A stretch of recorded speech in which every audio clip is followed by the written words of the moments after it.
நம் பொன்னேரி மண்ணின் மைந்தர்களுக்குரிய மிகச்சிறந்த நாள் என்று சொல்லலாம். அப்படி ஒரு மகிழ்ச்சியான தருணத்தை நமது பொன்னேரி நூலகத்தினர் நமக்கு ஏற்படுத்தி கொடுத்திருக்கிறார். உண்மையில் சொல்ல போனால் என்னுடைய உயராய்வு படிப்பிற்காக நான் ஒரு புத்தகத்தை தேடிக்கொண்டிருந்தேன். விலை கொடுத்து வாங்கிவிடலாம் என்று புத்தக கண்காட்சியில் சென்றேன். சென்னையில் இருக்கக்கூடிய பல்வேறு பதிப்புகளுக்கு சென்றேன். எங்கும் என்னுடைய ஆய்வு படிப்பிற்கான புத்தகம் கிடைக்கவில்லை. கடைசியாக நம் பொன்னேரி நூலகத்திலாவது இருக்கிறதா என்று பார்க்கலாம் வந்தேன். அங்கேதான் என் மனதிற்கு மகிழ்ச்சி கிடைத்தது. நான் தேடிய உயராய்வு படிப்பிற்கான மூல புத்தகம் பொன்னேரி நூலகத்திலேயே.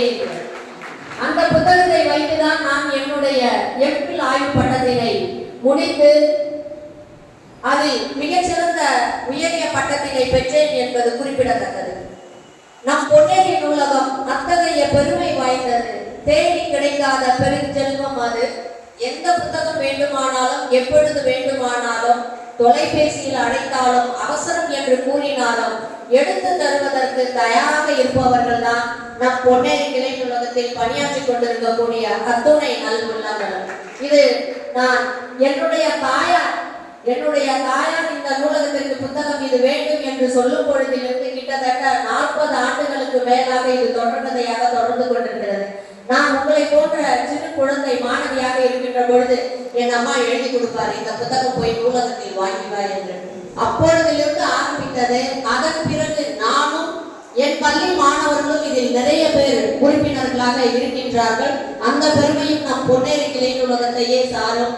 எந்த புத்தகம் வேண்டுமானாலும் வாசிப்பு என்பது நமக்கு மிக அழகாக இருக்க வேண்டும். அது கதை புத்தகமாக இருக்கலாம், அறிவியல் புத்தகமாக இருக்கலாம், நாடக நிகழ்ச்சியாக இருக்கலாம், கவிதையாக இருக்கலாம், வாழ்க்கை வரலாற்று நூல்களாக இருக்கலாம், தன் வரலாற்று நூல்களாக இருக்கலாம், ஓவிய புத்தகமாக இருக்கலாம், எதுவாக வேண்டுமானாலும் இருக்கலாம்.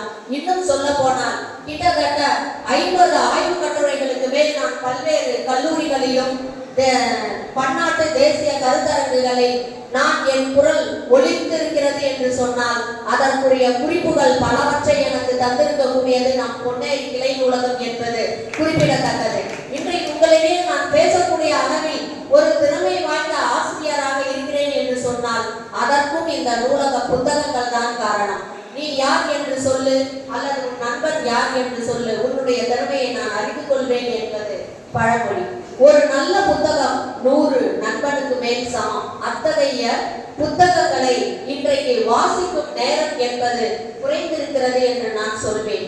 நாம் அதற்கு பதில் இணையத்திலும் திறன்பேசியிலும் பார்த்து கொண்டிருக்கிறோம். ஆனால் ஒரு நூலக புத்தகத்தினுடைய அந்த வாசனையும் அதை படிக்கின்ற பொழுது நம் உள்ளத்தில் ஏற்படக்கூடிய மகிழ்வும் திறன்பேசியில் படிக்கின்ற பொழுது நமக்கு நிச்சயம் கிடைக்காது. ஊடக வளர்ச்சி தவிர்க்க முடியாததுதான். சில நேரங்களில் அது நமக்கு பல செய்திகளை தரக்கூடிய நிலையில் இருக்கும். ஆனால் உண்மையிலேயே வாசிப்பதில் மகிழ்ச்சி என்பது இரவில் படுக்க போகின்ற பொழுது தூக்கம் வராமல் புரண்டு படுகின்றீர்களா? அருகில் 4 புத்தகங்கள் வைத்துக் கொள்ளுங்கள், எடுத்து படித்து பாருங்கள். அது பல செய்திகளை உங்களுக்குள் உருவாக்கும், பல தேடல்களை உருவாக்கும், பல திட்டமிடல்களை உங்களுக்குள் உருவாக்கும். உங்களுடைய வாழ்க்கையே புரட்டி போடக்கூடிய ஒரு நூலாக அது இருக்கும். இந்த பழக்கத்தை பெரியோர் தங்களுடைய இல்லத்தில் குழந்தைகளுக்கு அதை உருவாக்கி தர வேண்டுமா இந்த தருணத்தில் கேட்டுக்கொள்கின்றேன். பாரதி பற்றி எல்லோரும் பேசினார்கள். அதையே நானும் இங்கு ஒரு சான்றாக சொல்லி என் உரையை நிறைவு செய்ய விரும்புகின்றேன். நல்லதோர் வீணை செய்து அதை நலம் கெட புழுதியில் எரிவதுண்டோ, சொல்லடி சிவசக்தி என்னை சுடர்மிகும் அறிவுடன் படைத்து விட்டார். வல்லமை தாராயோ இந்த மாநிலம் பயனுற வாழ்வதற்கே என்று வேண்டினான் பாரதி பராசக்தி. அந்த வல்லமை நமக்கு எதில் கிடைக்கும்? நாம் வாசிக்கின்ற பொழுதுதான். பல்வேறு புத்தகங்களை தாண்டி பிற மொழி புத்தகங்களையும் பிற நிலையில் இருக்கக்கூடிய மொழிபெயர்ப்பு நூல்களையும் இன்னும் பிறவற்றையும் வாசிக்கும் பொழுதுதான் தகுதி படைத்தவர்களாக உங்களை ஆக்கிக் கொள்ள, உங்களை உருவாக்கி கொள்ள, உங்களை இந்த சமூகத்தில் தரப்படுத்திக் கொள்ள உதவுபவை நூல்களே நூல்களே நூல்களே. அந்த நூல்களை தேடி பிடித்து படியுங்கள். மிகச்சிறந்தவர்களாக உங்கள் வாழ்க்கை உயர்வதற்கு அவை வழிவகுக்கும். அந்த நிலையினை நமக்கு தந்திருக்கக்கூடியது நூலகங்கள் தான். அதை பெருமை படைத்தது நம் பொன்னேரி கிளை நூலகம். அதனால்தான் வாசகர் வட்டம் வாயிலாக எண்ணற்ற புரவலர்களையும் நன்கொடையாளர்களையும் சேமித்து வைத்திருக்கின்றது நம் பொன்னேரி நூலகம். இதுவரை இருப்பது மட்டும் பத்தாது, இப்பொழுது எந்த அளவில் இருக்கின்றதோ அதே அளவு சமமாக வருகின்ற 2025ஆம் ஆண்டு நாம் 58வது நூலக வார விழாவை கொண்டாடுகின்ற பொழுது இத்துணை அதிகமாக புரவலர்கள் சேர்ந்திருக்கின்றார்கள், இத்துணை நன்கொடையாளர்கள் சேர்ந்திருக்கின்றார்கள். இதன் வாயிலாக அரசாங்கத்தில் அறிவிக்கக்கூடிய அந்த அரசு பதவிகளில் இத்தனை மாணவர்கள் சேர்ந்திருக்கிறார்கள், பயன் பெற்றிருக்கிறார்கள். அந்த நல்ல செய்தி நம் காதில் பாய வேண்டும். அதற்கு உறுதுணையாக இந்த பொன்னேரி மண்ணில் இருக்கக்கூடிய அத்துணை மனிதர்களும், ஆன்றோர்களும், சான்றோர்களும், ஆசிரியர் பெருமக்களும், மாணவர்கள் கூட நீங்கள் கூட்டாக சேர்ந்து இதில் உங்களை தகுதிப்படுத்திக் கொள்ளலாம்.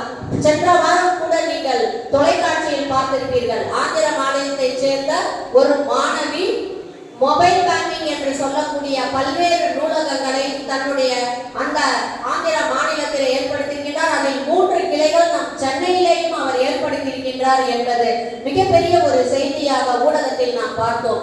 அத்தகைய நிலையில் இந்த நூலக வாசிப்பை பரப்பிட சிறியோர் முதல் பெரியோர் வரை உதவிடுமாய் உங்கள் எல்லோரையும் அன்போடு கேட்டுக்கொள்கின்றேன்.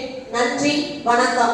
இந்த விருதை பெற்ற திரு சங்கர், அதற்கு முன்னால் திரு பேனிக் பாண்டியன் அவர்கள் வாசகர் வட்டத்திற்கு வளர்ச்சிக்கு உறுதுணையாக இருந்த நக்கீரன் அண்ணா மற்றும் இப்போ